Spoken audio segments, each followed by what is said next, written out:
bonjour Camille, Bonjour. Camille Lelièvre. Donc nous sommes sur la fête médiévale de Vincennes. On a eu la chance enfin de vous rencontrer parce que vous avez, je crois, un été bien chargé. Oui, très très chargé. Oui. Donc votre spécialité, vous êtes pâtissière historique. Donc vous allez nous expliquer en quoi consiste votre métier et peut-être qu'est-ce qui vous a amené à choisir l'aspect historique. Et depuis combien de temps vous êtes un petit peu lancé dans ce métier? D'accord. Donc moi je suis pâtissière de métier et passionnée d'histoire. Donc passionnée d'histoire par mes parents qui m'ont fait voyager dans les châteaux. Nos vacances, on les passait à visiter des châteaux, donc là ils m'ont transmis leur passion de l'histoire. Ensuite, quand j'ai voulu créer mon entreprise, donc il y a 4 ans. J'étais plutôt partie dans de la pâtisserie plus créative et en fait c'est en visitant, enfin en se baladant dans des fêtes historiques ou médiévales, on s'est rendu compte que côté de la nourriture il n'y avait pas beaucoup de choses authentiques par rapport à l'histoire. Et donc j'ai commencé à faire des recherches avec aussi dans l'idée peut-être de participer à ces marchés médiévaux. Et en fait, ça m'a complètement passionnée. Et au fur et à mesure, plus je continuais mes recherches, plus j'avais envie d'aller plus loin et de continuer. Et donc j'ai développé comme ça cet aspect-là dans mon entreprise justement, plus que le côté créatif. Voilà. Votre entreprise qui est Fleur des Délices. La Fleur des Délices. Ça a une signification particulière. Oui, c'est pas anodin. Alors la Fleur des Délices, c'est le petit jeu de mots avec la fleur de lys. Plusieurs raisons. C'est la fleur de lys, c'est ma fleur préférée, et aussi c'est par rapport à l'histoire, puisque la fleur de lys a quand même une grosse importance. C'est un symbole. Bien sûr. Oui. Donc voilà, c'est un petit clin d'œil à l'histoire, et c'est parce que c'est une de mes fleurs préférées. Et alors comment on fait pour apprendre la pâtisserie historique, enfin tout au moins médiévale? Je crois que vous avez plusieurs saisons, mais oui. Comment vous avez appris donc peut-être en faisant des recherches comme vous disiez, voilà, il n'y a pas d'école. Concrètement. Il n'y a pas d'école, il n'y a pas de. Enfin, j'ai pas fait d'école. Après, il y en a peut-être, mais moi, j'en ai pas fait. Donc, j'ai fait ma formation normale de pâtissière. Après, je suis autodidacte, c'est-à-dire que je fais mes propres recherches. Je fais ma propre éducation, si on veut, et après, c'est des essais, c'est des tests. Alors, je travaille énormément à l'instinct. Par exemple, je goûte très peu, je travaille à l'odorat au niveau des épices, par exemple. Donc, je sens énormément et voilà, je dose comme ça mes épices. Après, alors, c'est ce que j'explique aussi, on n'ouvre pas simplement un livre de recettes, on fait la recette.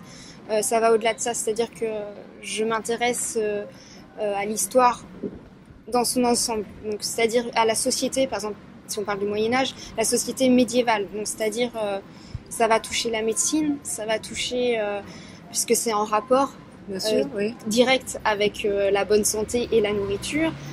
Ça va toucher aussi tout ce qui est documents iconographiques, puisque par exemple sur des natures mortes ou des choses comme ça, on va pouvoir voir ce qu'il y avait vraiment comme fruits, comme légumes. Voilà, ça permet de se rendre compte, ou même des fois des peintures de pâtisserie, de gâteaux. Bon là c'est en Renaissance notamment, mais j'ai retrouvé un gâteau, une peinture, une représentation de gâteau que j'ai pu refaire par la suite. Directement en comparaison par rapport à ce tableau-là. Ça va au-delà, on s'intéresse, ça nous amène à la grande histoire. C'est ce que je raconte souvent aux gens, c'est que par la petite histoire, on est amené à la grande histoire, parce que pourquoi tel ou tel ingrédient est ici, c'est parce que par rapport à l'histoire, à la grande histoire, il s'est passé quelque chose. Donc ça amène à connaître des faits même politiques ou des choses comme ça. Et c'est passionnant. Et est-ce que, par exemple, vous avez des exemples d'ingrédients ou d'épices qui évoquent justement la grande histoire? Par rapport au Moyen-Âge, ne serait-ce que les épices, les croisades, simplement, puisqu'elles ont été ramenées lors des croisades. La présence du sucre, puisque j'ai bien souvent les gens, mais il n'y avait pas de sucre au Moyen-Âge avec du miel. Non. On a ramené la canne à sucre dès le XIIe siècle et elle a ensuite été implantée en Sicile au XIIIe siècle. Donc voilà, même si ça restait une épice, puisque c'était considéré comme épice, une épice chère et rare, elle était là, elle était présente. Elle était réservée aux malades, d'ailleurs, avant d'être introduite dans la pâtisserie. Mais, alors aux malades riches, Oui. forcément. Les pauvres n'avaient pas accès à tout ça, mais on avait déjà compris que le sucre, ça redonnait un petit peu de vigueur, Un petit peu de tonus, oui. voilà, aux malades.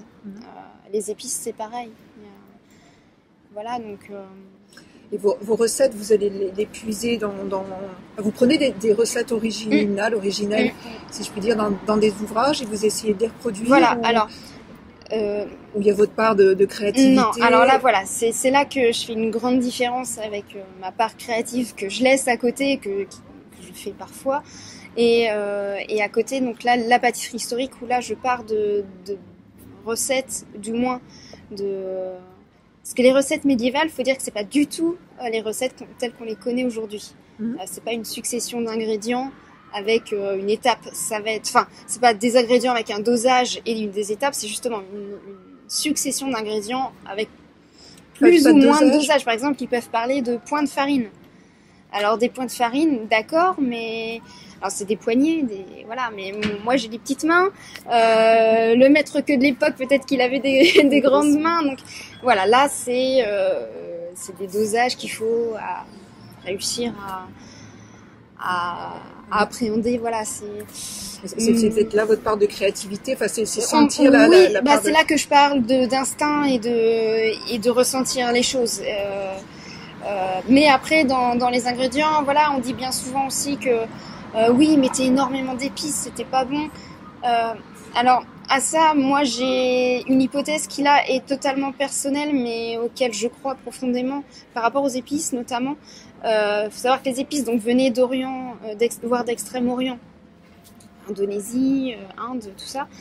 Et le temps de venir, donc il y avait quand même quelques mois de bateau, les épices perdaient en saveur. Donc, par rapport à des épices qu'on va utiliser aujourd'hui, qui sont beaucoup plus fortes, puisqu'elles arrivent beaucoup plus rapidement chez nous, pour moi, elles perdaient de leur saveur le temps du voyage, même si c'est bien à l'abri de l'air et de la lumière.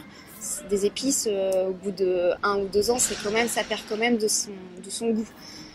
Donc pour moi, le fait qu'il y ait beaucoup d'épices, qu'on retrouve beaucoup d'épices, vient du fait que les épices perdaient un petit peu de leur puissance. Donc ils en mettaient beaucoup. Donc ils en mettaient plus que nous, puisque pour avoir ce goût justement, puisqu'elles avaient perdu un petit peu de leur force. Donc ça c'est une hypothèse. Hein. Je dis pas que c'est la vérité, je dis que c'est juste une hypothèse. Après, moi, il y a aussi des recettes où j'ai totalement respecté quand il y avait un dosage un peu plus précis. J'ai respecté le dosage. C'était pas choquant. Il y a quand même beaucoup. C'est là, je reparle encore d'instinct et de ressenti. Voilà, moi je travaille totalement comme ça et comme c'est pas figé, je veux dire aujourd'hui on fait des recettes, je veux dire l'un ou l'autre, on va pas forcément faire la même recette, chacun apporte ses petites choses. À l'époque c'était certainement la même chose, je veux dire si on n'avait pas de figues, on utilisait des dattes, si on n'avait pas, voilà, c'était comme ça. Alors oui, peut-être on peut parler de créativité dans le sens où si dans une recette, moi j'ai quelques recettes qui sont vraiment peu claires, où là je vais peut-être interpréter un petit peu à ma façon pour pouvoir la faire quand même, parce que c'est tellement peu clair que voilà, on peut pas assurer que ce soit comme ça, mais je vais respecter l'esprit de l'époque. Voilà, c'est ça pour moi qui est important. Et en termes d'ingrédients, par exemple, vous arrivez à retrouver tous les épices, voir la qualité des produits. Bon. C'est différent. La plupart des épices et des ingrédients en eux-mêmes, oui. Surtout aujourd'hui, puisqu'il y a, notamment dans les épices ou même les farines, on retrouve, ça revient. Il y a quelques années, c'était beaucoup plus difficile. En tout cas, peut-être pas sur Paris, mais moi qui suis de Normandie, en tout cas, c'était pas facile à trouver. Aujourd'hui, oui, c'est beaucoup plus accessible. Après, c'est ce que je dis toujours aussi, une pomme, une poire, même les légumes, puisque je fais aussi du salé, n'auront jamais le même goût que leurs légumes ou leurs pommes, leurs poires de l'époque. Ça, c'est certain. Voilà. Maintenant, pour ce qui est des fruits, moi j'essaie d'utiliser quand même des pommes acidulées, parce qu'ils avaient quand même des petites pommes, plutôt pommes à cidre, vous voyez, des choses comme ça. Bon voilà, j'essaie au maximum de respecter, d'avoir des variétés anciennes aussi. Et les épices, il y a toute une gamme peut-être un peu plus restreinte qu'il n'y avait à l'époque? Non, au niveau des épices, j'ai pas de problème. Aujourd'hui, il y a des... Moi, alors, j'ai des gens chez qui j'achète les épices. Je suis très rigoureuse au niveau des épices, justement. Voilà, je les achète pas en supermarché. C'est des gens qui sont spécialisés c'est des marchands d'épices, quoi, hein, oui, clairement. Ouais. Et donc voilà, honnêtement, j'ai pas trop de difficultés. Là, j'en ai eu quelques-unes. C'est notamment, par exemple, ce sont des ingrédients qui aujourd'hui sont interdits à la consommation. Parce qu'on s'est rendu compte qu'à dose trop forte, ça pouvait être dangereux pour la santé. Donc notamment, comme ça, j'ai le musc, l'ambre. Il y a aussi, pour colorer, puisque je parle pas que de la pâtisserie, mais la cuisine médiévale en général était colorée. Ils aimaient tout ce qui était coloré. Donc bien sûr, ils coloraient avec des choses naturelles. Donc le vert avec les herbes, le jaune, ils utilisaient le safran, le curcuma, le safran surtout. Alors le rouge, j'en viens au rouge, qui est un peu plus compliqué parce qu'ils coloraient avec de l'orcanette, donc qui est une plante qui produisait du rouge. Donc ça, c'est assez difficile aujourd'hui à trouver. Ou alors ils utilisaient le rouge de cochenille, le rouge carmin de cochenille. Et ça, aujourd'hui, en fait, c'est interdit à la consommation. Donc on l'utilise dans le textile encore, mais pour la consommation, c'est plus possible. Donc moi, j'utilise de la betterave, mais je le dis toujours aux gens, c'est pas ce qu'ils utilisaient pour colorer. Mais je préfère ça au colorant chimique. Bien sûr. Voilà, donc ça, c'est les seuls petits ingrédients sur lesquels j'ai pas pu, parce que même pour moi, personnellement, j'aurais aimé, je veux dire, je l'aurais pas vendu puisque c'est interdit, mais il y a des petits biscuits avec du musc ou de l'ambre. J'aurais bien aimé juste voir. Vous avez jamais fait des petits tests dans votre atelier pour un niveau? J'ai pas on peut même pas les trouver, oui. Qui puissent être consommables. Donc, voilà, là je suis frustrée. C'est le seul. Mais non, honnêtement, j'ai pas trop de soucis. Et donc vous êtes basé, je sais pas si on l'a dit, je crois que vous êtes basé à Caen, c'est ça? Donc vous faites les marchés, les fêtes médiévales. Est-ce que vous avez d'autres moyens de vente ou de vendre vos pâtisseries, oui. Oui, alors je travaille de différentes façons en fait. Donc je travaille sur commande avec particuliers et entreprises. Je travaille donc, comme on a dit, sur les fêtes historiques. Je travaille avec quelques châteaux aussi. Donc là, à l'occasion de banquets ou de reconstitution aussi. Voilà, donc ça peut, ou des manifestations spéciales, des inaugurations, des choses comme ça dans des châteaux, donc ça c'est assez sympathique. Et il y a une autre partie aussi de mon entreprise, c'est ce que j'appelle les causeries. Voilà, oui. Donc les causeries, là, on n'est plus dans la vente de gâteaux. Là, je vais être là pour parler de l'histoire de la pâtisserie. Alors, ça se présente. Alors je dis je parle de parce qu'il y a ma maman qui me suit beaucoup. Et donc pour les causeries, on a 2 tables, une table des saveurs, donc là où on retrouve des ingrédients, on fait sentir, goûter plein d'ingrédients de l'époque et de l'époque choisie, donc parce qu'on peut être aussi bien au Moyen-Âge qu'au XVIIe, XVIIIe, XIXe, selon l'époque voulue, et une table des jeux à côté. Donc là, toujours alors en rapport ou avec la pâtisserie ou ça va un petit peu on va dire de l'alimentaire en fait. Mais toujours autour de grands personnages, d'anecdotes, de choses comme ça. Par exemple, plus précisément en termes de jeux. Alors oui, les termes de jeux. Alors par exemple, il y a plusieurs pâtisseries ou ingrédients qui sont en rapport direct avec des grands personnages. Alors c'est beaucoup plus vrai à partir de la Renaissance, plus qu'au Moyen-Âge. Au Moyen-Âge, c'est un peu plus flou, on va dire, par rapport aux grands personnages. Mais non, parce que par exemple, on a une petite anecdote par rapport au Roquefort et à Charlemagne. Ouais. Donc, puisque c'est un fromage qui a été découvert sous Charlemagne et je la raconte rapidement. Oui, non, mais prenez votre temps, raconte ça. En fait, il était en déplacement et lors d'une étape donc, où il s'est arrêté pour se reposer, il s'est arrêté chez un abbé. Et l'abbé, qui n'était pas très très riche, lui a offert un simple morceau de fromage avec du pain. Et ce morceau de fromage contenait pas mal de petites moisissures un peu vertes. Et donc Charlemagne a commencé à enlever toutes ces petites choses vertes qui le dégoûtaient un petit peu. Et l'abbé lui a dit, s'est permis de lui dire que c'était dommage d'enlever tout ça puisque c'était le meilleur. Donc il a goûté. Et effectivement, il a adoré. Et par la suite, donc il s'en faisait venir à Aix-la-Chapelle où il résidait en fait à l'année. Et il s'en faisait venir de Roquefort jusqu'à Aix-la-Chapelle. Et par la suite, donc oui, puisque ça continue pour le Roquefort, sous Charles VII en fait, Charles VII a fait, c'est un petit peu comme l'AOC aujourd'hui, mais a décrété que c'est la ville de Roquefort qui pouvait produire seule la ville de Roquefort pouvait produire le Roquefort. Oui. Donc un peu comme aujourd'hui on a les appellations d'origine contrôlée. Alors nous reprenons parce que il y a eu quelques bruits bien loin du Moyen-Âge, mais bon, nous en étions aux anecdotes liées au fromage. Voilà, par rapport au Roquefort, et donc oui, je disais que par la suite, donc sous Charles VII, donc on est plutôt au XVe siècle, il a décrété que seule la ville de Roquefort pouvait produire ce fromage. Donc on peut dire que c'est presque le premier AOC de l'histoire. Donc voilà, une petite histoire, une petite anecdote parmi tant d'autres, puisque il y en a des tas.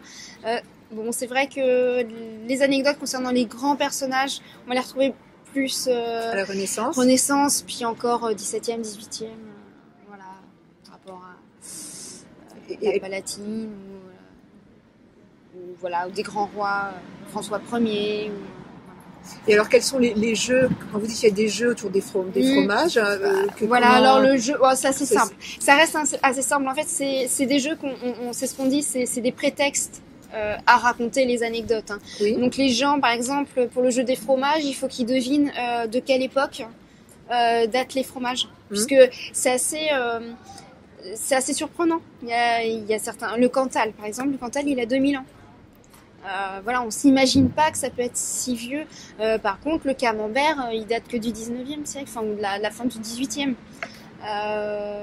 Donc on n'a pas forcément conscience de ça. Et du coup, ça amène à parler. Vous avez... qu'est-ce qu'on a d'autre comme jeu on a le jeu par rapport aux grands personnages aussi, j'en parlais tout à l'heure, mais là, on a par exemple des pâtisseries ou des ingrédients qu'aimaient certains personnages. Par exemple, qu'est-ce que j'ai qui me vient en exemple le Roquefort pour Charlemagne. On a la cerise pour Louis XV. Alors lui, je dévie un petit peu rapidement, mais juste parce que lui, il a contribué, par exemple, à faire à ce que la culture de cerise de différentes variétés, que ça se développe comme ça. Bon. Là, c'est par rapport à un ingrédient. Et est-ce que vous avez des jeux particuliers autour de la pâtisserie, justement? Vous leur faites goûter quelque chose et ils reconnaissent? On est moins... Là, on n'est pas dans... Au niveau, pour goûter, ça va plus être sur la table des saveurs. Là, c'est... Parce qu'en général, c'est moi qui m'occupe de la table des saveurs et ma maman qui s'occupe de la table des jeux. Là, c'est moi qui fais goûter, qui fais sentir...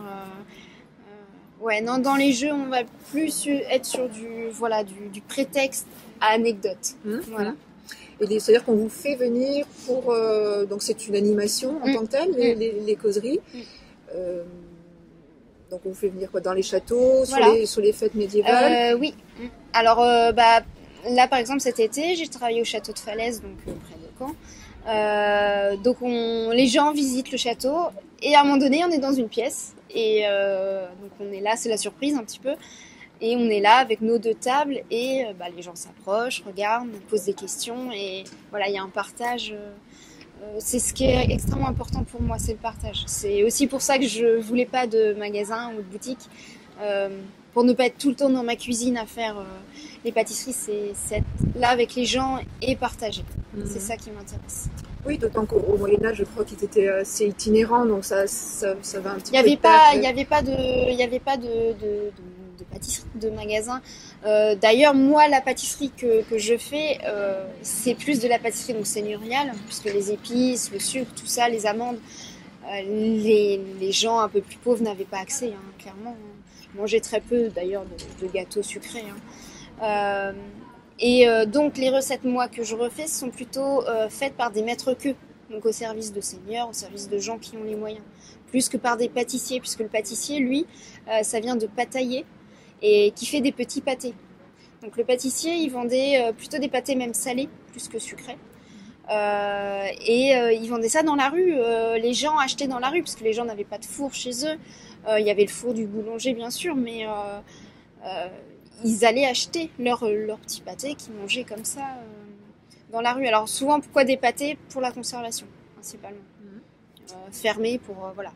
Et vous en faites, vous, des pâtés? Oui. C'est comment ça se présente? Alors oui, j'en fais. Donc il y a des petits pâtés, donc ils sont salés. Il y a aux viandes. Alors pareil, quand on parle de viande, on parle pas de la viande comme telle qu'on l'entend aujourd'hui, du bœuf, du porc, du poulet. La viande, c'est tout ce qui se mange. Donc, ça peut être aussi bien du poisson, du fromage, des fruits. La viande, le viandier, qui est assez connu comme livre donc, du XIVe siècle, donc le viandier qui a été écrit par Taïwan, Oui. Guillaume Tirel dit Taïwan, maître-queux du XIVe. Le viandier, donc ça vient de là, c'est viandier, viande, donc c'est tout ce qui se mange en fait. Donc quand on voit des petits pâtés de viande, c'est pas forcément de la chair animale, quoi. Ça peut être du fromage, ça peut être voilà, des fruits. Et puis donc moi ça se présente comme ça, c'est des petits pâtés, des petits pâtés comme ça garnis. Ce qui se faisait aussi beaucoup, c'était les tourtes. Donc tourtes un petit peu plus grosses et pareil recouvert assez souvent, toujours pour la même raison, la conservation. À l'époque, de toute façon, ce qu'on cherche, c'est à conserver. Mais voilà, il y a beaucoup d'idées reçues sur le Moyen-Âge et justement, on essaie de les combattre, justement, notamment par rapport à la viande. Alors, je parle cette fois de la viande, du porc ou des choses comme ça, des animaux. Non, c'était pas de la viande avariée. Non, la viande était même trop fraîche. Donc, puisqu'on on tuait l'animal sur le marché et il fallait que ça soit vendu dans la journée. Dans la journée en été ou sur 3 jours en hiver. Voilà, c'était déjà très codifié avec même des sanctions et des amendes hein, si c'était pas respecté. Alors il y avait des fraudeurs hein, toujours, ça, comme aujourd'hui, ça n'a pas changé. Mais voilà, il y avait beaucoup, c'était surveillé quand même. Alors je dévie un peu, je dévie quand même sur le salé parce que le pâtissier faisait aussi du salé, donc ça faisait partie de son métier. On allait voir, aussi son pâtissier, son boulanger aussi pour la pâte, qui ramenait la pâte. Voilà, il y avait chaque métier. Il y a eu des corporations aussi. À partir de 1440, il y a la corporation des pâtissiers, donc qui interdit aux boulangers de faire des petits pâtés justement. Voilà, il y a toute une société qui est très organisée. Voilà, et ça, on n'y pense pas. Enfin, on le sait pas, tout simplement. C'est ce qui est intéressant. Et vous êtes nombreux, enfin vous savez peut-être pas, mais vous êtes, ne serait-ce qu'en France, à exercer ce métier, parce que bon, on voit, évidemment sur les fêtes médiévales, il y a beaucoup de pain d'épices, des choses comme ça, donc on voit effectivement cette fête de Vincennes, il y a pas mal de métiers de bouche qui sont représentés aujourd'hui, mais est-ce que vous connaissez, enfin, est-ce qu'il continue d'y avoir une corporation où vous avez des transmissions, des échanges, où chacun a ses recettes privilégiées? Comment ça se passe? Alors, d'après ce que je sais, hein, parce que je suis pas allée dans toute la France, on est très peu. D'après surtout ce que me disent les gens. Hein, mais j'ai jamais vu ça, ou des choses comme ça. Moi, je connais 2 personnes, une personne surtout, mais 2-3 personnes, on va dire, qui sont dans le même esprit que moi, à faire de la recherche et à essayer vraiment de retransmettre au public d'après des recettes de l'époque. Après, ce qu'on va trouver, bon, pour moi, c'est beaucoup plus...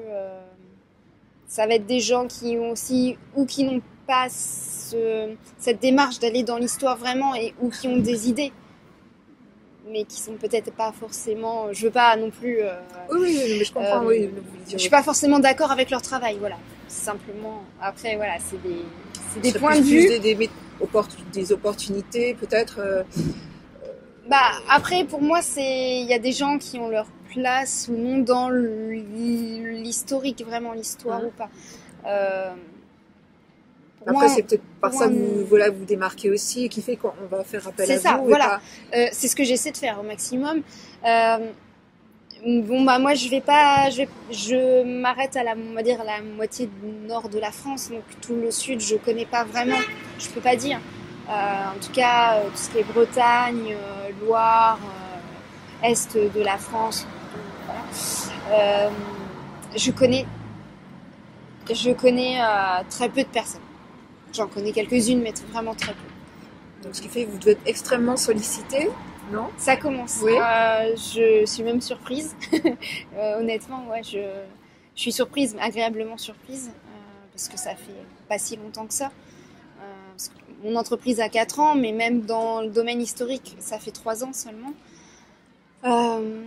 Et vous faites connaître comme ça sur les fêtes médiévales, oui, parce que beaucoup. La première fois que je vous ai vu, c'était aussi au Salon de l'Histoire. Donc alors, effectivement, le marché de l'histoire de Pontoise. Oui, de Pontoise, oui. Clairement, c'est là que j'ai fait beaucoup de connaissances. Et puis petit à petit, ça se fait, les gens parlent, le bouche à oreille marche énormément. Ce qui me fait plaisir aussi, puisque ça veut dire que derrière les gens parlent, donc c'est que les gens sont contents. J'ai beaucoup de retours positifs, donc ce qui m'encourage à continuer, parce que c'est quand même un métier assez dur, faut pas l'oublier non plus, même si on voit les beaux aspects, puisque devant on travaille dans des lieux souvent beaux, il y a un contact avec le public très, très agréable, mais derrière il y a aussi tout le travail. C'est-à-dire c'est dur en termes de temps, en termes de... De temps, faut pas compter ses heures, ça c'est sûr. De toute façon, quand on est artisan en général, voilà. Et votre maman contribue à la préparation? Alors, chacune une tâche particulière? Oui, voilà, c'est ça. C'est-à-dire que toute seule, honnêtement, je pourrais pas tout gérer, c'est pas possible. Donc, moi, je m'occupe de tout ce qui est pâtisserie, de tout ce que pour faire les différents gâteaux.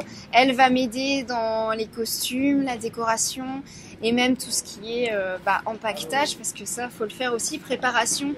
Je sais que moi, j'ai pas à m'occuper de ça. Je peux me consacrer totalement à ma pâtisserie et c'est énorme. C'est vraiment un boulot énorme et je la remercie énormément pour ça. Après, je sais que ça la dérange pas parce qu'elle est tout aussi passionnée que moi. D'ailleurs, ça se voit aussi. C'est elle qui me remercie même des fois, donc ça me fait plaisir. Mais c'est bien d'avoir une passion, une flamme commune. C'est important. C'est vos parents qui peut-être vous l'ont transmis. Et puis, alors, en termes de... on va peut-être faire une petite pause musicale et puis on va évoquer le costume, parce que je me souviens de vous avoir vu avec un très joli costume au Salon d'Histoire de Pontoise. Et donc, on va en parler tout à l'heure. D'accord. Bien, alors toujours en compagnie de Camille Lelièvre, Fleur des Délices, donc sur la fête médiévale de Vincennes, dans le cadre des Journées du patrimoine. Donc, nous évoquions l'aspect des costumes. Alors, je disais que vous avez rencontré au Salon de l'Histoire de Pontoise, et vous aviez un costume merveilleux, qui était celui de la Dame à la licorne. Donc, pourquoi ce choix? Est-ce que c'est vous qui l'avez choisi? Est-ce qu'il y a un contexte particulier qui fait que vous portiez ce costume? Alors, oui, il y a quelques raisons. Alors, c'était un des costumes de la Dame à la licorne, puisqu'il y a les 5 sens plus la 6e tapisserie à mon seul désir.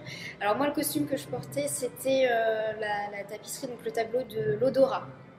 Alors, il y a plusieurs raisons à ce costume.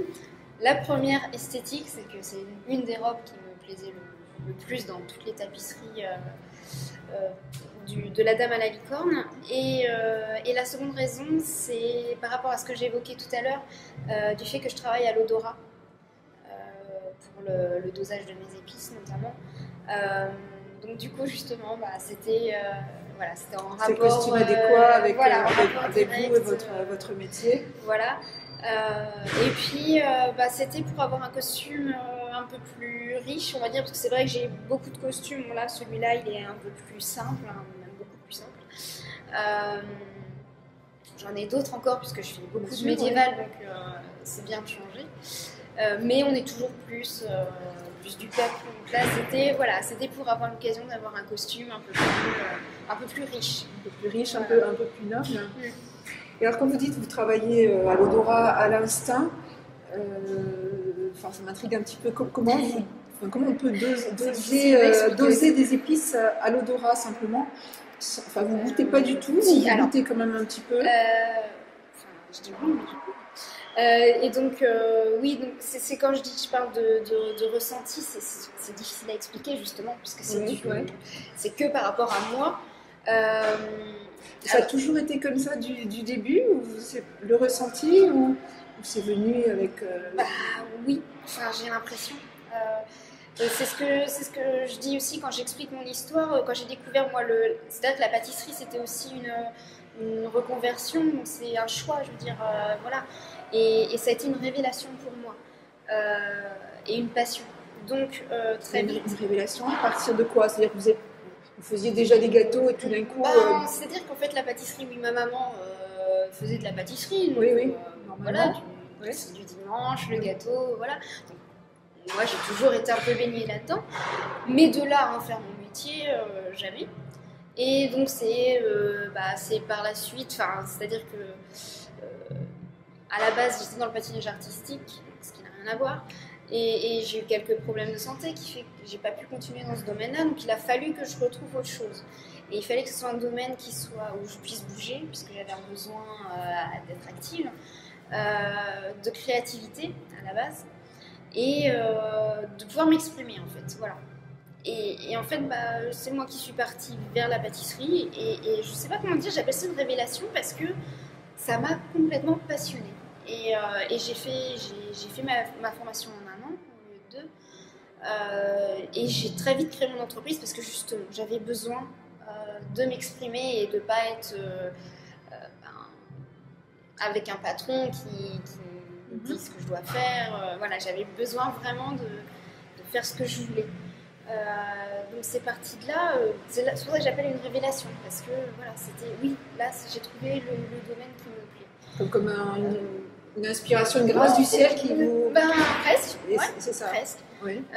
Voilà. Alors après, donc déjà quand je travaillais, j'étais plus dans le créatif. Donc j'expliquais que j'étais plus dans le créatif. Je travaillais déjà comme ça, avec voilà.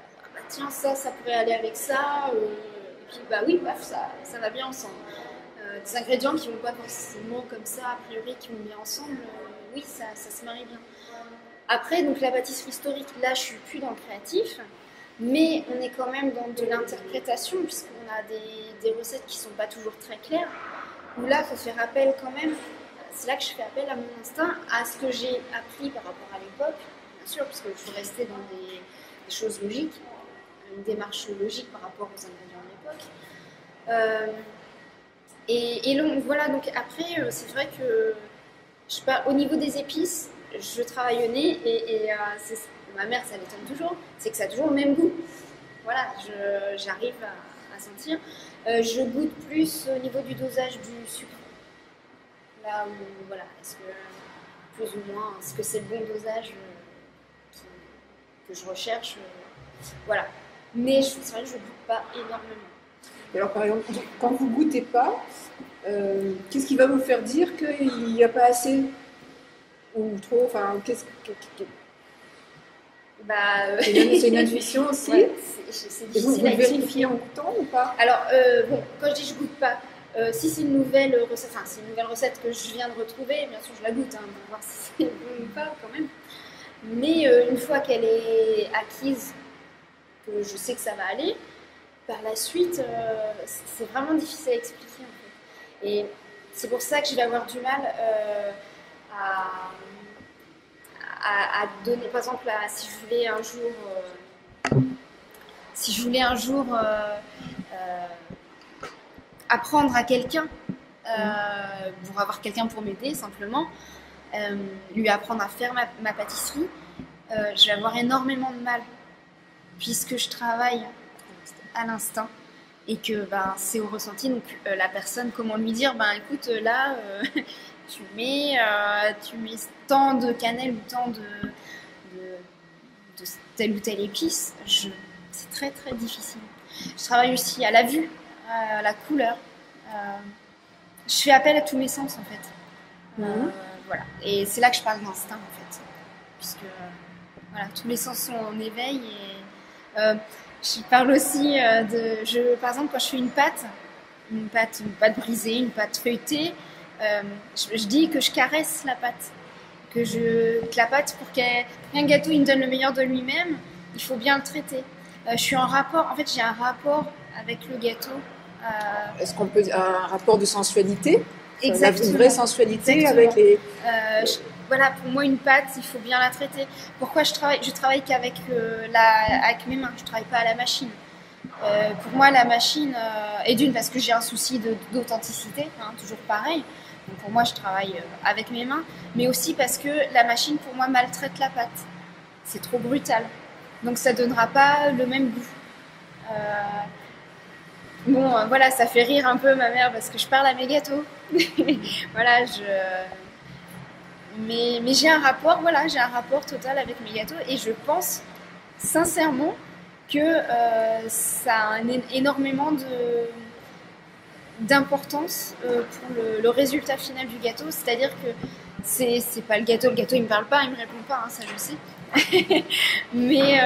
mais moi c'est l'amour que je vais donner pour faire ces préparations qui font que le gâteau va donner.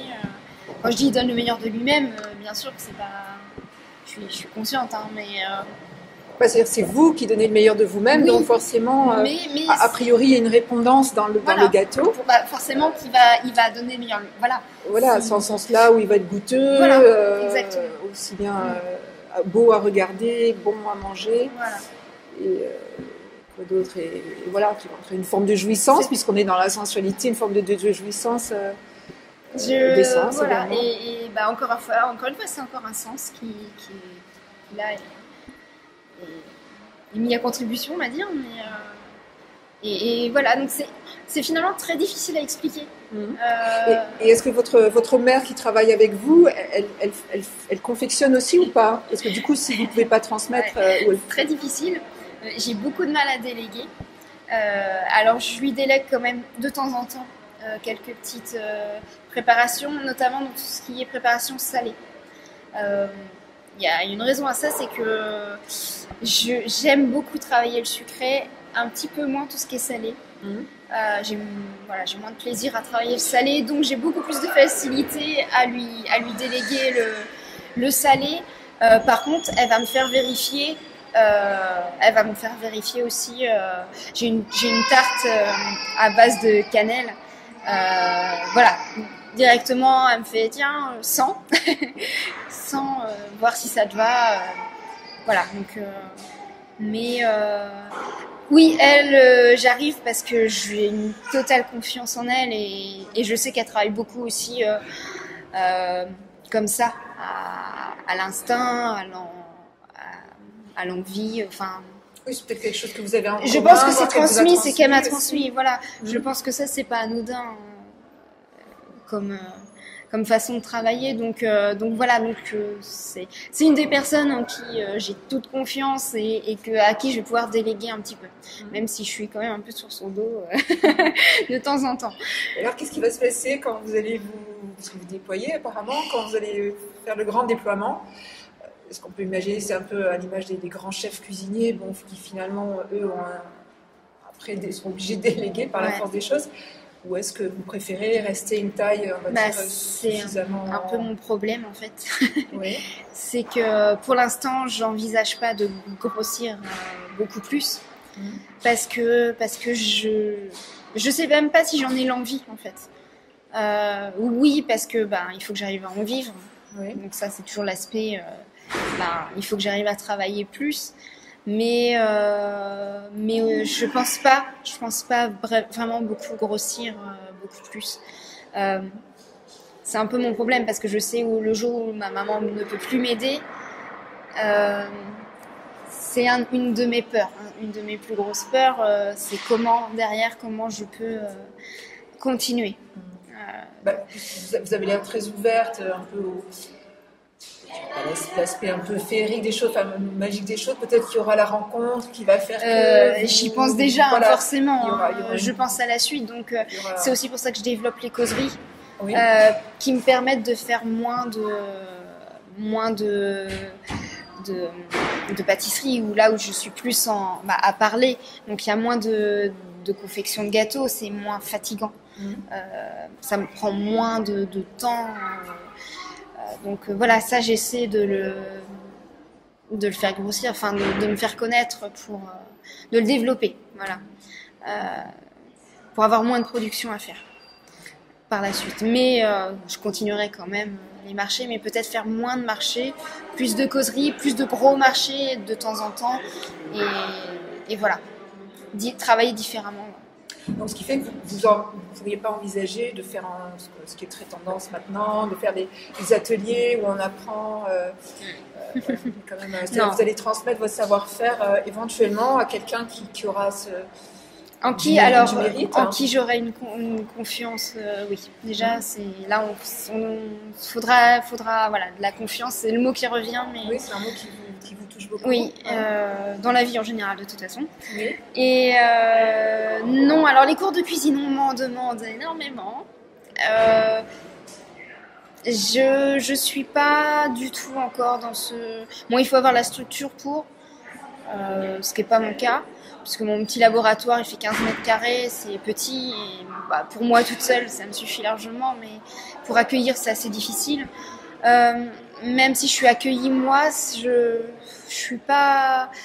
J'ai envie de partager, oui, dans le sens où voilà, les anecdotes, les choses comme ça, ma passion. Voilà, je sais pas, je suis pas encore dans cette envie-là de vouloir faire du. Vous n'avez pas le besoin non plus, donc pour l'instant finalement. Oui, et puis bon, faut déjà assumer de faire mes gâteaux, j'ai énormément de travail finalement, donc j'ai pas le temps pour l'instant. Peut-être plus tard, qui sait. De toute façon, je dis jamais non définitivement à rien, donc peut-être, on ne sait pas. Pour l'instant, c'est pas dans les projets à venir, mais on verra. Et est-ce que dans votre façon de faire, de procéder comme ça un peu à l'instinct, est-ce qu'on peut vous rapprocher des sorcières entre guillemets du Moyen-Âge, dans le sens voilà, je vais être brûlée, attention. Des sourcières, voilà, qui ont une espèce de sens, des sens plus développés ou. Sorcière, je sais pas. En même temps, c'est un côté qui me fait plaisir aussi, j'aime bien. j'aime bien l'idée. Oui, dans le sens, on utilise pas mal de plantes. Oui. Et aussi parce que, par exemple, pour se laver les mains, c'est-à-dire quand on vend en vente, pour nous, il est hors de question de mettre des gants plastiques ou voilà. Enfin, pour nous, le mieux, c'est de se laver les mains entre chaque client, en fait. Ouais. Et donc, on se fait des décoctions. Donc, décoctions à base de plantes, des plantes qui vont être à la fois désinfectantes, comme le thym, la menthe, la sauge, qui vont nous nettoyer les mains et qui font qu'on sent bon des mains. La menthe, on utilise aussi des écorces d'orange ou des pétales de rose de temps en temps. Donc en fait, ce qui fait aussi qu'on s'intéresse aux vertus des plantes. Donc dans ce sens-là, c'est vrai que telle ou telle plante, on va savoir dire à quoi ça sert ou à quoi ça servait. Oui, alors là, on pourrait se rapprocher entre guillemets des guérisseurs ou des choses comme ça, des choses comme ça, des gens comme ça, pardon. Oui, dans ce sens-là.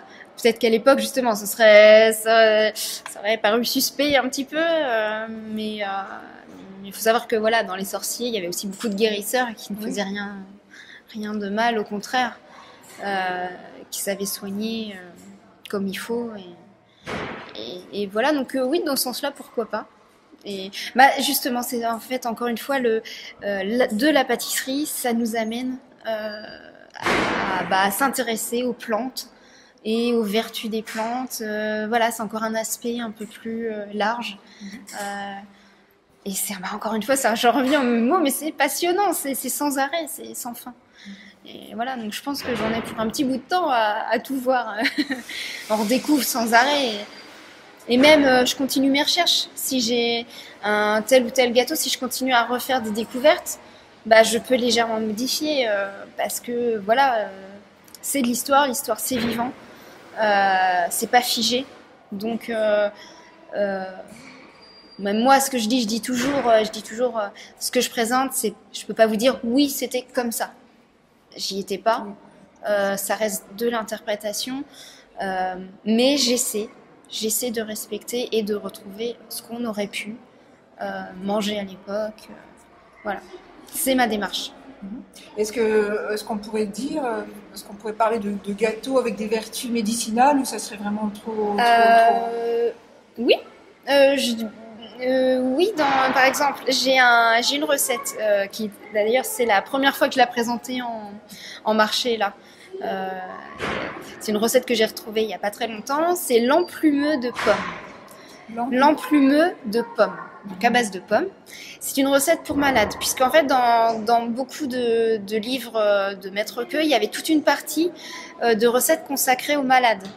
Donc, bien souvent des recettes plutôt sucrées, puisque j'expliquais tout à l'heure, ils avaient remarqué que le sucre redonnait un peu de force aux malades. Et donc, cette recette-là, c'est à base de pommes et d'amandes, et de sucre un petit peu. Et c'était servi... alors, il préconisait, c'est ça qui est rigolo, il préconisait de servir ça sur un plat d'or ou d'argent. Savoir pourquoi c'était meilleur pour le malade, ça je ne sais pas. Mais voilà, c'était... donc ça, c'est une des recettes que j'utilise. Alors, les vertus... Alors oui, parce que les épices, par exemple, c'est quand même reconnu très bon pour la santé, les plantes aussi, mais un gâteau après qui aurait, oui, celui-là il est bon pour ça, enfin pour tel mot ou tel... j'en ai pas là, ça me vient pas comme ça, hein, mais... je suis pas sûre que ça existe, mais c'est pour ça que je vous pose la question. Je suis en train de réfléchir en même temps, donc à ce que j'ai pu retrouver. J'ai l'emplumeux de pomme, oui, qui était réservé aux malades. Qui avait une vertu particulière. Voilà, non, voilà, c'était pas par rapport à, c'est simplement pour redonner de l'énergie aux malades. Ouais. C'est même plus pour une convalescence. Voilà. C'est vrai que c'est quelque chose. Moi, j'ai eu l'occasion d'y goûter. Là, je le présente dans une petite pâte, d'ailleurs jaune. C'est symbolique, mais c'est pour représenter le plat d'or, parce que bien entendu, malheureusement, je pouvais pas avoir le petit plat d'or pour chaque emplumeux, enfin petit morceau d'emplumeux. Mais sinon, c'est comme une sorte de compote, compotée à base d'amandes et de pommes et de sucre de canne. Par contre, je suis certaine que quand on est malade, on n'a pas forcément envie de manger ni de mâcher, ou voilà, on est peut-être un peu nauséeux. Je pense que c'est une recette qui passe très bien. Et d'ailleurs, j'ai hâte d'avoir un bon rhume pour avoir une occasion de dire oui, je crois que j'ai le droit de manger de l'emplumeux. Parce que sinon, vous autorisez pas. Si, mais un peu plus, voilà. Non, mais voilà, bon, c'est pour plaisanter, mais je pense que c'est quand même une recette qui passe très bien quand on n'est pas très bien malade, voilà. J'espère qu'il en restera, parce qu'on je sais pas du tout. On ira faire des gros plans et saliver, en tout cas. Alors là, en plus, j'utilise la pomme, c'est la pomme du drap d'or. Donc c'est une pomme de notre jardin, pommier de notre jardin. La pomme du drap d'or, c'est une variété de pommes de glace très ancienne, dont fait partie la fameuse pomme d'api aussi. Et donc la pomme d'api aujourd'hui n'existe plus ou très peu. Moi, j'ai jamais pu en trouver en tout cas. Et la pomme de glace, donc c'est une pomme, on en trouve des traces à partir du XVIe siècle. Donc on peut supposer que c'est une pomme qui existait déjà à la fin du Moyen Âge. Donc on est très chanceux et c'est une pomme qui a un goût, comment vous dire, elle est à la fois acidulée, sucrée. Enfin, elle a un goût vraiment particulier, quoi. Et pourquoi de glace? Alors pomme de glace parce que c'est une chair très fine et très blanche. Je vous montrerai tout à l'heure. On peut pas voir, je peux pas montrer là, mais c'est très fin. Ça fond en bouche. Je sais pas si j'en ai emmené des bien mûres parce qu'elles sont encore un tout petit peu justes, mais bon, j'arrive à les utiliser là tout de suite. Et l'emplumeux, je ne la fais qu'avec ces pommes-là. Avec d'autres pommes, ça n'aurait pas le même intérêt, gustativement, je parle. Voilà, c'est vraiment une pomme. Les gens qui goûtent ma pâtisserie actuellement ont la chance de pouvoir manger toutes les pâtisseries à base de pommes avec ces pommes-là. Parce que bon, après j'utilise de la pomme Canada, Boscope, plutôt acidulée, mais rainette. Mais voilà, cette pomme-là, elle est là entre, on va dire, fin août et novembre. Voilà, c'est très court. J'imagine que vous adaptez à chaque saison aussi ou... J'ai eu beaucoup de problèmes cet été justement parce que on a eu très peu de pommes. Il y a eu à cause du temps notamment. Et la saison s'est arrêtée très rapidement et j'ai été à court de pommes. Puisque pour moi il est hors de question d'utiliser des pommes, que ça soit de la Golden ou de la Granny Smith. Enfin pour moi c'est pas de la bonne pomme pour moi. Je vais me faire disputer, mais voilà, bon, c'est personnel. Hein, j'utilise que voilà certaines variétés. Et donc j'ai été obligée d'adapter certaines recettes. Donc en utilisant la pêche notamment, puisque la pêche était déjà pas mal utilisée. Et donc dans le taillis, par exemple le taillis qui est une recette normalement à base de pommes, j'ai mis exceptionnellement de la pêche. Cela dit toujours en le disant au client. Je vais toujours être honnête avec le client en disant cette recette-là, la base, elle est faite avec de la pomme. Dans la recette telle que je l'ai retrouvée, bon, là j'ai mis de la pêche parce que je suis à court de pommes. Mais c'est ce que je disais tout à l'heure aussi. Il n'y avait pas de pommes, on allait utiliser des poires, on allait utiliser le fruit qu'on a sous la main. Je pense qu'il n'y avait pas non plus, c'était pas strict. Comme aujourd'hui, voilà, on n'a pas. Des amandes, j'ai goûté quelque chose aux amandes. Voilà, c'est ça. Voilà, c'est ça. Des raisins, voilà. C'est comme aujourd'hui, on n'a pas l'ingrédient précis qu'il faut, on va utiliser un autre en remplacement. À l'époque, pour moi, il n'y a pas de raison que ça soit différent. Donc pour moi, même si j'ai réadapté un soupçon la recette, il n'y a pas non plus de grosses erreurs, puisque je respecte, c'est un fruit qui était utilisé à l'époque. Étant donné, oui, j'aurais utilisé de la mangue ou des choses comme ça, de l'ananas. Non, d'accord. On est d'accord. Et qu'est-ce qui fait que vous n'allez pas vous autoriser, à élargir le champ, entre guillemets? Parce que justement, excusez-moi, je vous coupe, mais justement, je reste dans cet aspect historique où là, oui, j'ai été obligée de réadapter un petit peu la recette, mais je reste dans une logique par rapport à l'époque choisie. Je suis dans du médiéval, je vais rester dans des fruits qui étaient utilisés à l'époque. Voilà. Dans l'esprit. Voilà, c'est ça. Voilà. Après, oui, je serais dans une autre époque, peut-être que j'aurais utilisé tel ou tel autre fruit parce que ce fruit-là est arrivé. Mais voilà, comme les épices, hors de question d'utiliser de la vanille ou du cacao ou tout ça. C'est non, non. Et je ne me l'autoriserai pas de toute façon. Et alors, puisque vous êtes dans plusieurs périodes historiques, on va un petit peu déborder peut-être du cadre médiéval. Donc, il y a des ingrédients que vous allez utiliser pour la période Renaissance différents. Autres que donc là vous allez. Alors la Renaissance, c'est pas encore. On retrouve beaucoup d'ingrédients du Moyen Âge. C'est plus au niveau de l'utilisation du sucre. voilà, de la confiserie, que ça va se développer énormément. Mais par contre, ça va être beaucoup plus vrai à partir du XVIIe siècle. Pardon. XVIIe siècle, on voit arriver les fruits exotiques tels que l'ananas, même si on n'utilise pas tellement dans la pâtisserie. Il va plus être là même comme décor. On a de l'ananas, ça fait bien, on a un ananas, on a l'argent, Oui, c'est un marqueur social. On va dire que c'est beaucoup plus parlant au 18e. Au 18e, on va utiliser la vanille. Je reviens au 17e, on utilise le cacao, il y a quand même le chocolat. Je parle en France parce que le cacao, il arrive en Espagne au 16e siècle.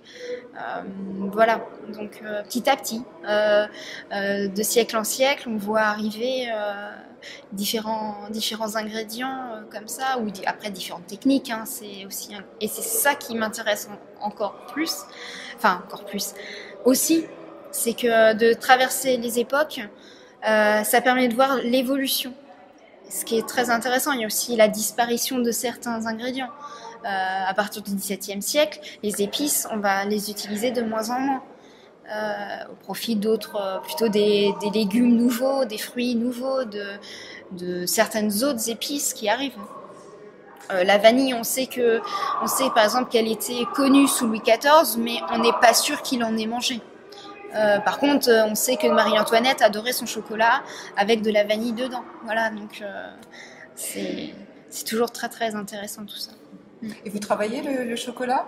Alors oui, oui et non. Je travaille l'histoire du chocolat, donc je refais notamment à Pontoise justement. On en fait souvent. C'est le chocolat, ce qu'on appelle le nectar des reines, nectar des dieux.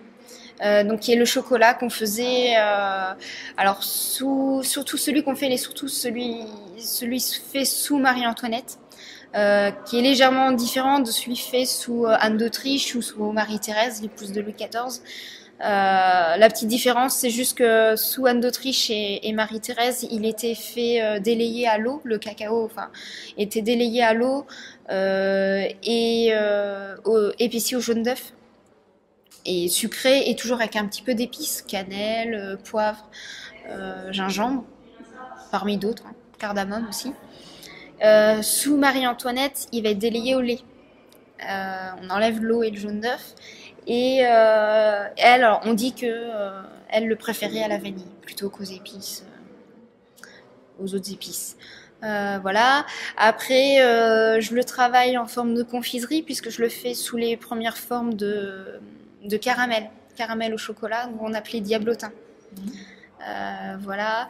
Le premier gâteau au chocolat, alors je m'excuse tout de suite pour l'accent, le Sacher-Torte, donc qui date de 1832, donc c'est très récent finalement dans l'histoire, mais on peut dire qu'il est le premier gâteau à base de chocolat. Voilà. Il y a eu des essais avant de petits gâteaux, mais apparemment c'était pas très très réussi, le dosage n'était pas excellent. Les tablettes de chocolat telles qu'on les connaît aujourd'hui, c'est encore après. C'est très récent finalement. Après le travail du chocolat en lui-même, non, je le travaille pas vraiment. C'est ce que je dis toujours, c'est un métier, c'est une maîtrise, c'est un autre métier. Et je suis en totale admiration des chocolatiers, du travail des chocolatiers. J'adore le chocolat, mais j'ai pas pris le parti de travailler ce domaine-là plus. J'ai déjà assez de travail avec à côté, donc voilà, je laisse le chocolat au chocolatier.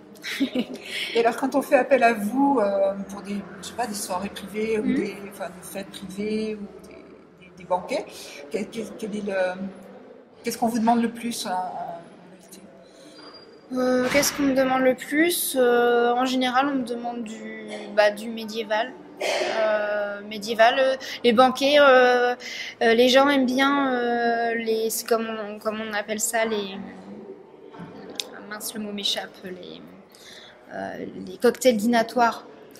Donc là, il va y avoir toute une partie salée, puisque je fais le salé aussi, et puis après le sucré. C'est ce qu'on me demande le plus. Vraiment, le médiéval, c'est ce qu'on me demande le plus, mais bien souvent du salé et du sucré. Malheureusement, j'invite les gens d'ailleurs à le faire, mais il ne faut pas hésiter aussi à faire du 17e, 18e parce qu'il y a des choses vraiment très très intéressantes, gustativement et visuellement aussi. Donc voilà, c'est vrai qu'il y a vraiment un engouement pour le Moyen-Âge, hein. C'est clair. C'est clair. Depuis de nombreuses années. Oui. Donc voilà, de toute façon, j'encourage aussi, je veux dire, il y a beaucoup d'a priori sur la cuisine, de mauvais a priori sur la cuisine médiévale et non, il faut vraiment rétablir ça. Ils mangeaient bien et il y a vraiment de très bonnes choses. Après, bien sûr, je choisis, dans toutes les recettes que je retrouve, je choisis mes recettes, hein. Il y a des recettes, et d'une qui serait infaisable aujourd'hui parce que ils mangeaient à l'époque, ils mangeaient du dauphin, ils mangeaient de la grue, ils mangeaient du cygne. Aujourd'hui, on mangerait plus tout ça, voilà. Mais il y a quand même des recettes excellentes, vraiment. Nous, à la maison, on mange souvent médiéval. On se fait des petits plats médiévaux pour nous parce que c'est bon, parce que c'est bon pour la santé, parce qu'il y a les épices. C'est beaucoup moins gras. La cuisine médiévale est moins grasse que ce qu'on peut faire aujourd'hui ou par la suite, hein, dans les années qui suivent. La pâtisserie est moins sucrée puisque le sucre était très cher, donc on en mettait en moindre quantité. Donc on a les épices qui sont bonnes pour la santé, on a les plantes qui sont bonnes pour la santé. Moi je le dis toujours, mangez médiéval, vous serez en bonne santé. Voilà. Donc manger médiéval, manger ce sera sain. Mais exactement, de toute façon, ils étaient toujours dans cette démarche de bonne santé. Donc c'était tout le temps, tout était fait pour garder la bonne santé. Donc dans la nourriture, dans les vêtements. Là, je dévie, mais ma mère est passionnée, elle fait le même travail que moi, mais au niveau des vêtements. Et le travail qu'elle fait de recherche. Et elle a fait, donc là elle est en train de faire un bouquin qu'elle va pas éditer mais qu'on emmènera sur les marchés, sur l'évolution du costume. Et du coup ça lui fait toucher aussi la propreté. Et voilà, donc rien n'est anodin, rien n'est fait, que ce soit dans la cuisine, l'habillement, voilà, et encore d'autres choses, rien n'est fait au hasard. Tout a une fonction et tout est en fonction de la bonne santé. Voilà, donc c'est ce qui est très très intéressant. Et bon, pour revenir à la cuisine, pourquoi moi je m'intéresse au XIVe et XVe siècle plus qu'aux époques d'avant? La raison c'est parce qu'avant on a très peu de traces, beaucoup moins on va dire. Et en plus, à partir du XIVe siècle, rentre en jeu la notion de plaisir. Ce qui est très important, c'est-à-dire qu'avant on mange pour la bonne santé, en fonction de. Donc voilà, c'est toute une. Il y a les humeurs, voilà, c'est tout un contexte assez compliqué. Mais toujours dans cette idée de garder la bonne santé. Après, à partir du XIVe arrive cette notion de plaisir, ce qui fait que du coup, on allie à la fois le plaisir donc et la bonne santé. Donc le plaisir, ce qui fait qu'on va avoir des recettes plus intéressantes, beaucoup plus travaillées et goûteuses, mais saines, qui restent saines quand même pour la santé. Donc pas trop sucrées, des épices, pas trop grasses non plus. Voilà, donc pour moi c'est idéal, quoi. Et il y a aussi une troisième raison, c'est la religion. Parce que pareil, la religion a une importance, disons que elle est partout. Et donc aussi dans l'aspect culinaire, c'est-à-dire qu'il y a les jours gras, les jours maigres. Donc jour gras, on peut manger ce qu'on veut. Jour maigre, il y a beaucoup d'interdits. À partir du XIVe, il y a toujours des interdits, mais voilà, ça prend un peu plus. La religion prend un peu plus de distance. Voilà, donc une ouverture un peu plus grande et voilà, ce qui rend toutes ces pâtisseries beaucoup plus intéressantes. Voilà, pour toutes ces raisons pour lesquelles en fait je commence à partir du XIVe. Bien que du coup je m'intéresse aussi avant pour savoir ce qui se faisait avant, mais moi dans ce que je vais présenter lors des marchés, ça démarrera. Si j'ai une recette qui démarre avant. C'est pas très clair au niveau de la date, mais de la datation, mais on sait qu'il date avant le XIVe siècle. Il y a beaucoup d'ouvrages qui traitent de ces recettes ou spécifiquement celui que vous avez évoqué? Alors, moi, c'est plutôt européen. C'est-à-dire que je vais avoir des recettes françaises, donc le ménager de Paris, le viandier, pour les citer, le fait de cuisine de Maître Chicard, donc lui qui est du XVe siècle. Niveau XIVe, il y a quand même, après, ça va être l'Italie. L'Italie, on a le Tractarus, le Liber de Coquina, donc qui eux sont en latin. Donc là, du coup, il faut que j'ai de l'aide, hein, parce que je suis pas une pro du latin. Et puis on a des livres anglais, le Forme of Curie, des livres catalans, le Sensovi. Donc ça, c'est principalement ce sur quoi je travaille. Après, on a d'autres ouvrages. Alors ça peut être anonyme. Oui, et donc on ne sait pas tellement d'où ça vient, qui les a écrits.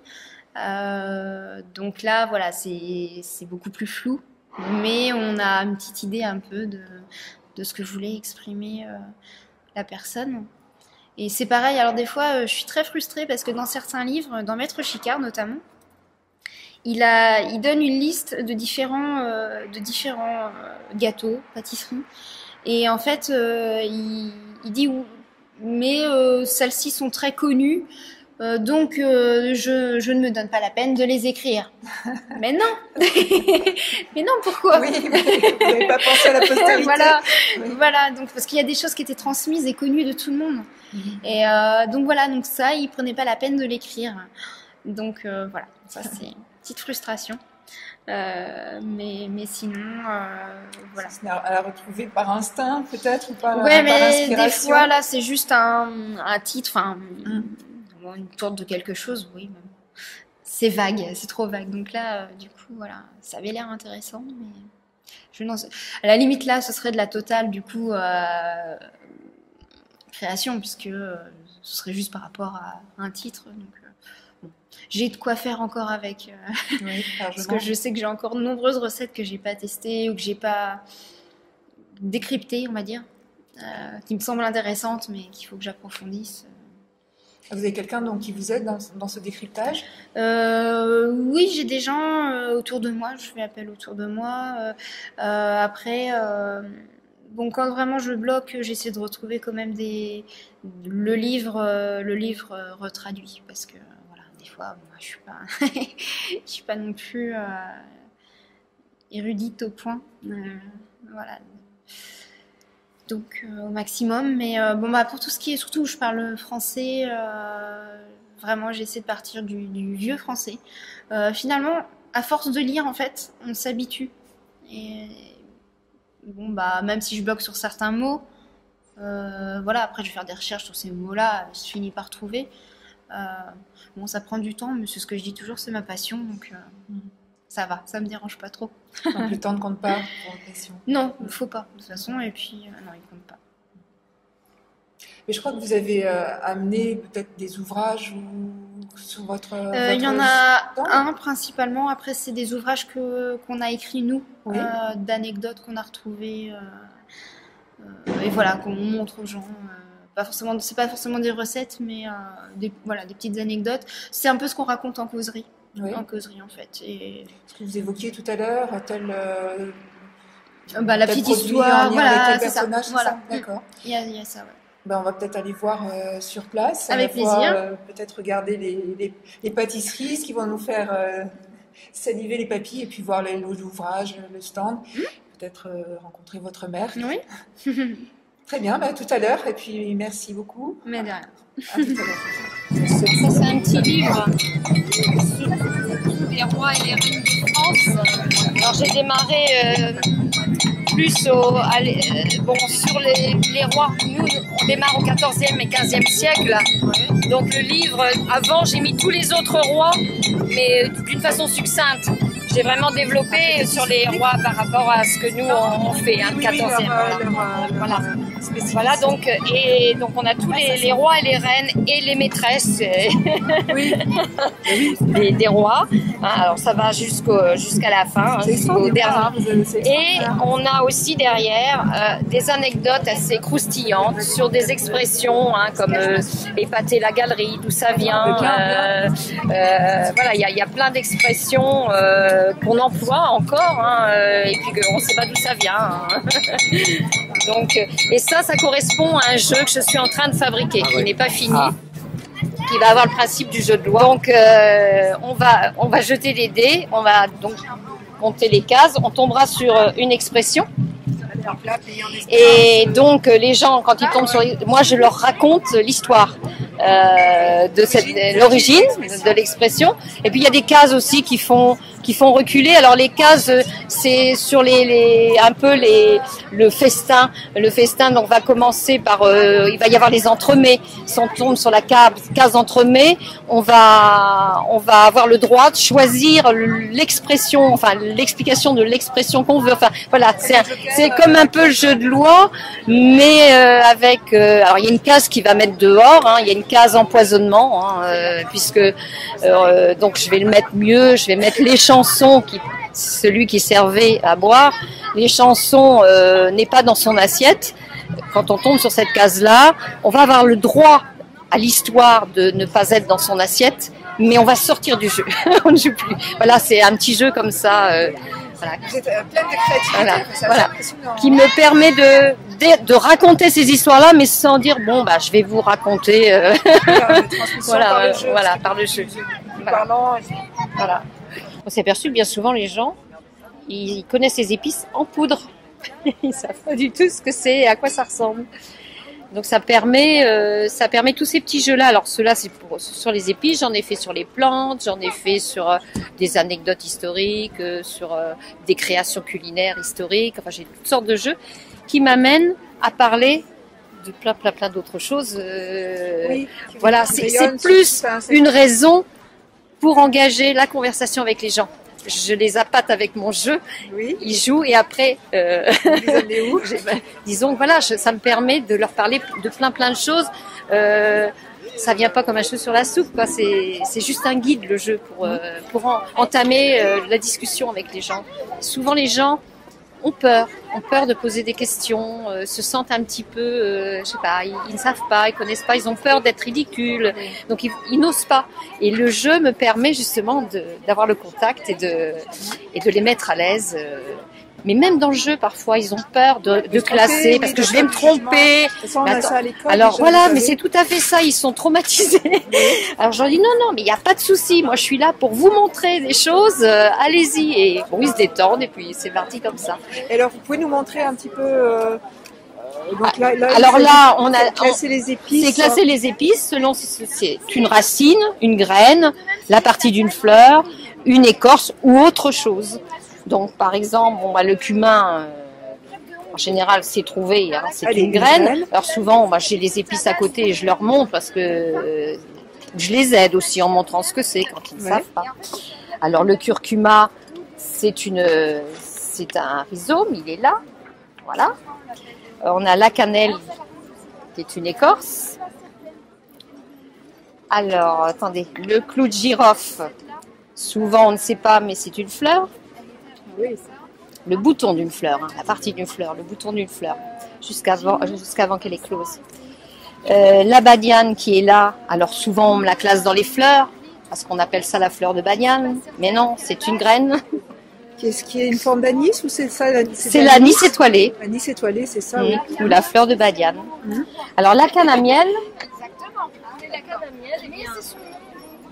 c'est ça, c'est de la canne à sucre, on l'appelait la canne à miel. Puisqu'on avait constaté que dedans il y avait un jus très sucré et qu'on connaissait que le miel. Donc quand on a découvert la canne à sucre, on lui a donné le nom de canne à miel. Et bizarrement, elle est là parmi les épices. Pourquoi? Parce que le sucre était considéré comme épice, comme les oranges. Les épices, c'était tout ce qui venait de loin. Donc ces produits-là étaient classés dans les épices. Donc j'ai mis ça comme clin d'œil justement pour raconter ma petite histoire. Alors, on retrouve des recettes. Alors non, ça c'est un livre qui trace un petit peu l'histoire de la pâtisserie et l'histoire de notre entreprise La Fleur des Délices. Donc Oui. il y a des photos de La Fleur des Délices et il y a aussi on parle de grands pâtissiers. On va parler, voilà, les grands cuisiniers, les grands maîtres queux du XIVe siècle et XVe siècle.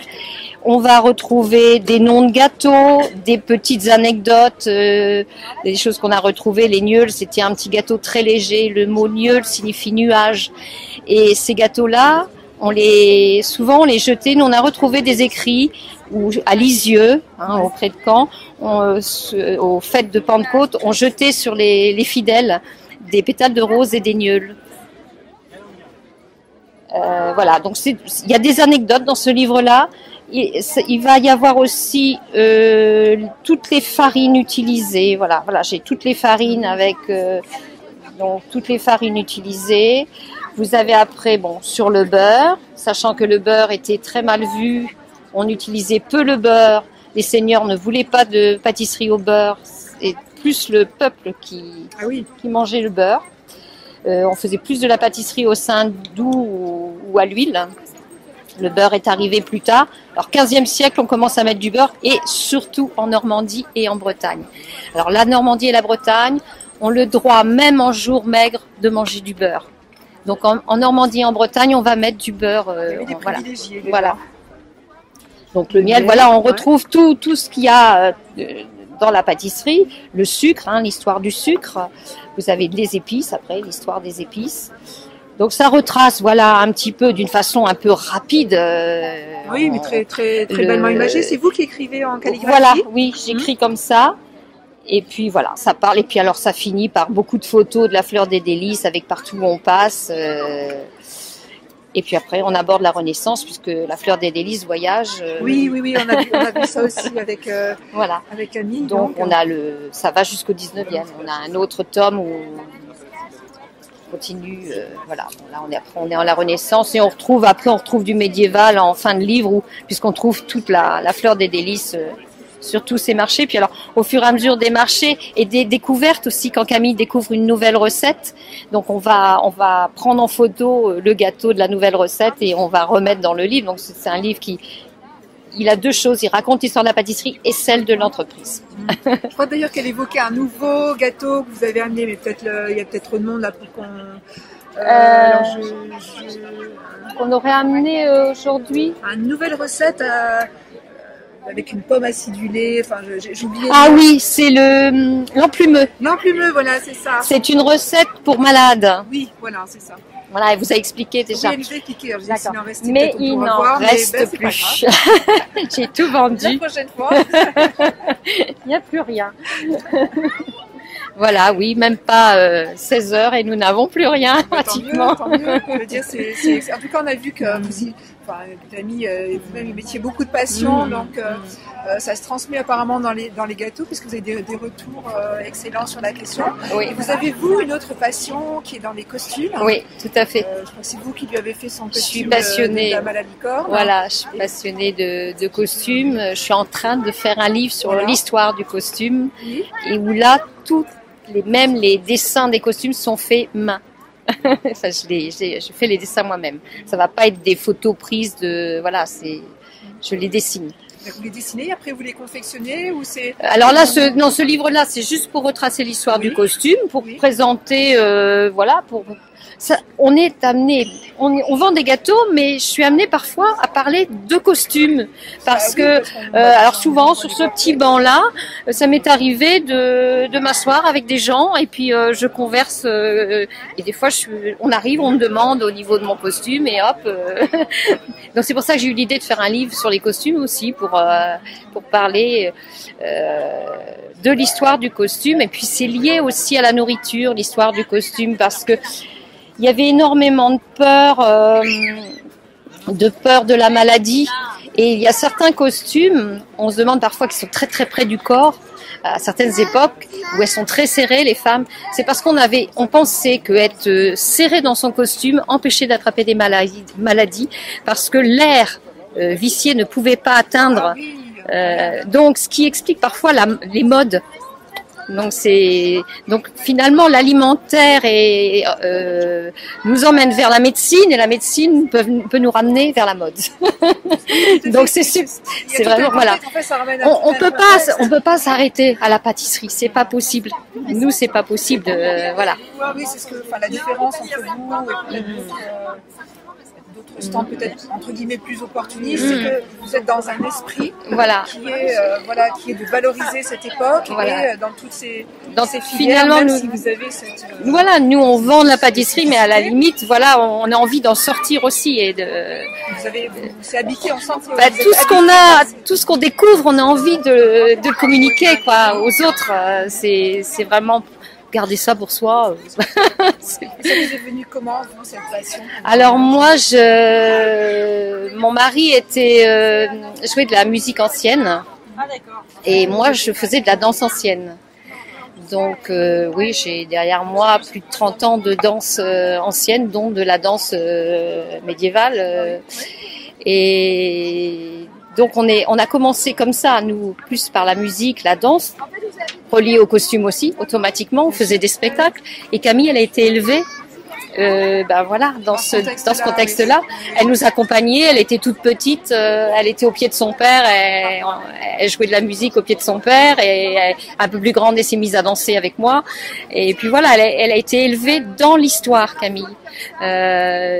Toutes nos loisirs, nos vacances, c'était que dans des lieux historiques. Donc c'est pas étonnant que quand elle s'est trouvée à prendre une voie de formation de pâtissière, elle ait relié le métier de pâtissière à l'histoire. Oui, voilà. C'est une belle histoire de transmission, de valeurs.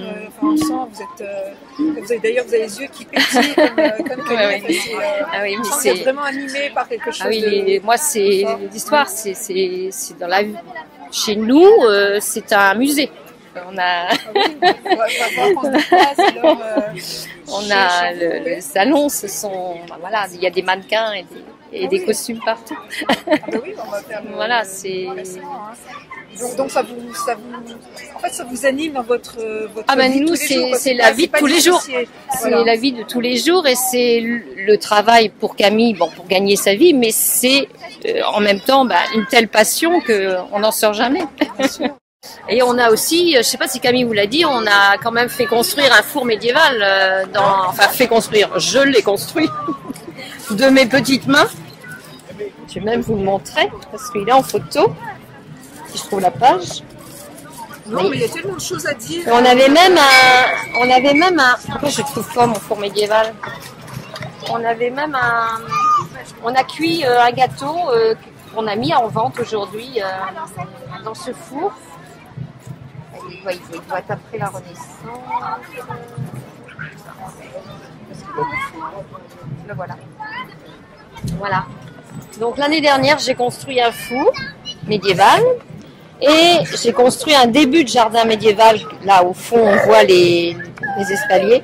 Et maintenant, je viens de transformer le jardin là encore. L'année prochaine, j'aurai encore plus. J'aurai un vrai jardin médiéval parce que j'aurai toutes les herbes et toutes les. Des carrés, des sols, alors, je le fais. Là, j'ai des carrés. Il est tout petit. J'ai un petit jardin mais disons, c'est surtout le choix des plantes. Je ne vais avoir que des plantes, médiévales dans mon jardin. Vous allez consommer aussi? Et on s'en sert. On s'en sert cette année. Mon petit jardin a servi à alimenter les pâtisseries, mais j'en ai pas assez. Donc là, je suis en train d'agrandir et voilà. Ça va devenir une vraie. Voilà. Donc jusqu'au jardin qui a subi les méfaits de notre passion. Les bienfaits, la joie que vous transmettez. Et ça, c'est le fameux pommier. On le voit en photo. Qui donne ces petites pommes qui sont là, du drap d'or. Des pommes de glace. Voilà, du drap d'or. Et là, il est là, notre pommier. Vous êtes vraiment dans un esprit particulier.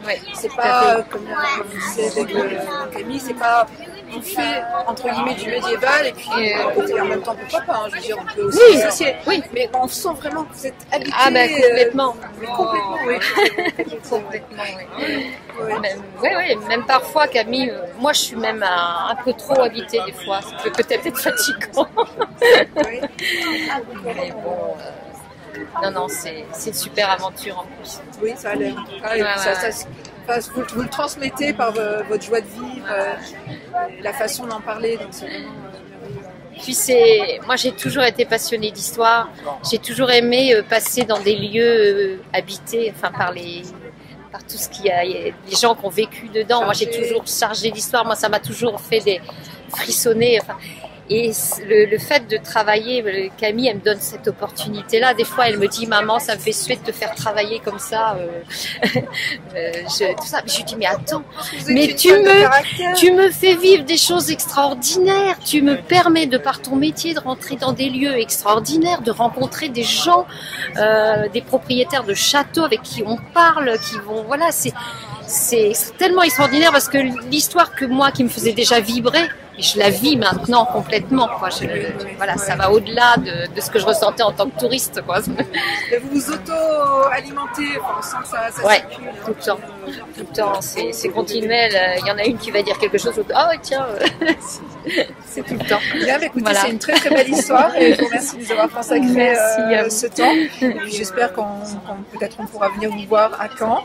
Et puis, de toute façon, au salon d'histoire de Pontoise, je suppose qu'on va se retrouver, peut-être avant. Et merci de nous avoir transmis cette belle aventure que vous partagez. À bientôt. Merci à vous, à bientôt. Au revoir.